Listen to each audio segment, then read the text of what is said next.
আপনারা দেখছেন এসবি টিভির বিশেষ সংবাদ। জাতীয় নির্বাচনে আওয়ামী লীগের অংশ নিতে বাধা নেই, আমার এ বক্তব্য ভুল ব্যাখ্যা দিয়ে পরিবেশন করা হয়েছে। বদিউল আলম মজুমদার। ইজতেমা মাঠে সংঘর্ষে ছাদ অনুসারী ১৯ জনকে আসামি করে হত্যা মামলা। রাষ্ট্রকাঠামো মেরামত করতে জনগণের কাছে যেতে হবে, দেশে ও দেশের বাইরে হোক, ষড়যন্ত্র থেমে নেই। তারেক রহমান। চুক্তি লঙ্ঘন করে কর সুবিধার কথা গোপন করায় বাংলাদেশের চাপের মুখে আদানি।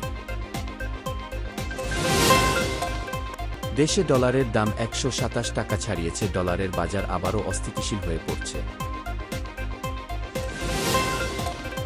যুক্তরাষ্ট্রের প্রেসিডেন্টের দায়িত্ব নেওয়ার আগে একটা ধাক্কা খেলেন ট্রাম্প।